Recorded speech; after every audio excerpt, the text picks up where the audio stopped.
जय श्री कृष्णा, जय श्री राम, जय श्री राधे राधे, जय श्री महाकाल। इस प्रवचन में आपको श्रवण कराएंगे ब्रह्मा जी की आयु और काल का स्वरूप। इसका आधार होगा विष्णु महापुराण। श्रवण कीजिए। मैत्रेय जी बोले, है भगवान, जो ब्रह्मा निर्गुण अप्रमेय शुद्ध निर्मलात्मा है, उसका सर्गाधिका का कर्ता होना कैसे सिद्ध हो सकता है।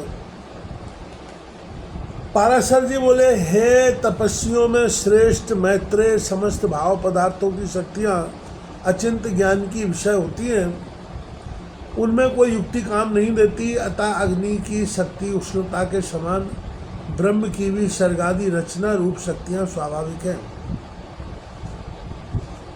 अब जिस प्रकार नारायण नामक लोक पितामह भगवान ब्रह्मा जी सृष्टि की रचना में प्रवृत्त होते हैं, सो सुनो। हे बुद्धन, वे सदा उपचार से ही उत्पन्न हुए कहलाते हैं। उनके अपने परिमाण से उनकी आयु 100 वर्ष कही जाती है। उस 100 वर्ष का नाम पर है, उसका आधा परार्थ कहलाता है।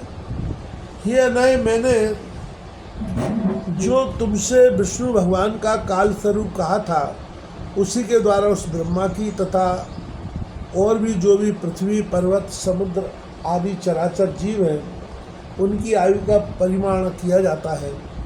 हे मुनिश्रेष्ठ, 15 निमेष की काष्ठा कहते हैं। 30 काष्ठा की एक कला तथा 30 कला का एक मुहूर्त होता है।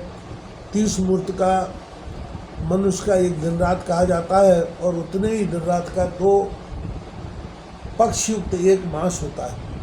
6 महीने का एक अयन और दक्षिणायन तथा उत्तरायण 2 अयन मिलकर एक वर्ष होता है। दक्षिणायन देवताओं की रात्रि है और उत्तरायण देवताओं के 12,000 वर्षों के सतयुग, त्रेता, द्वापर और कलयुग नामक 4 युग होते हैं। उनका अलग अलग परिमाण में तुम्हें सुनाता हूँ।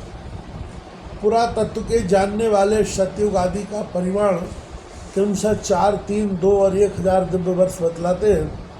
प्रत्येक युग के पूर्व उतने ही 100 वर्ष की संध्या बताई जाती है, और युग के पीछे उतने ही परिमाण वाले संध्यांश होते हैं। अर्थात सतयुग आदि के पूर्व क्रमशः 4, 3, 2, 100 दिव्य वर्ष की संध्या और इतने ही वर्ष के संध्यांश होते हैं।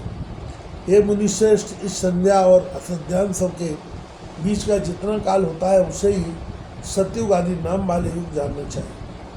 ये मुनि, सतयुग, त्रेता, द्वापर और कली ये मिलकर चतुर्युग कहलाते हैं।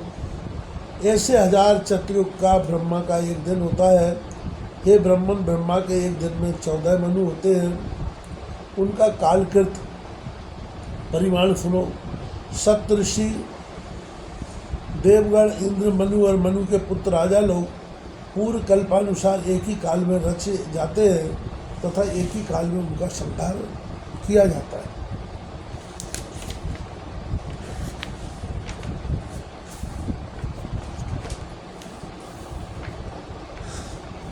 हे 70, 71 चतुर्युग से कुछ अधिक काल का एक मनवंतर होता है।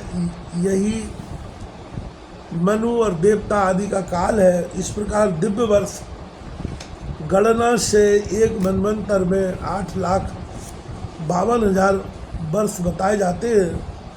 तथा हे महामुने, मानवीय वर्ष गणना के अनुसार मनवंतर का परिमाण पूरे 30,67,20,000 वर्ष है।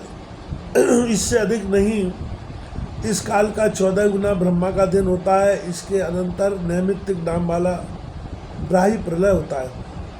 उस समय भूरलोक, भुवरलोक और स्वरलोक तीनों जलने लगते हैं, और महलोक में रहने वाले सिद्धगण आदि संतप्त होकर जललोक को चले जाते हैं।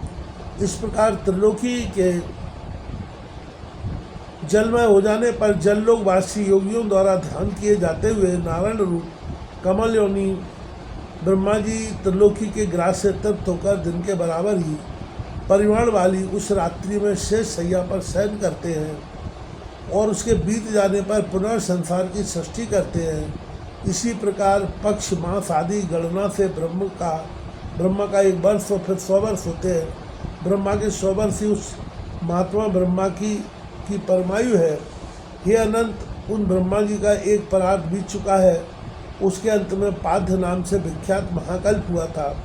हे द्विज, इस समय वर्तमान दूसरे परार्थ का यह बाह्राय नामक पहला कल्प कहा गया है।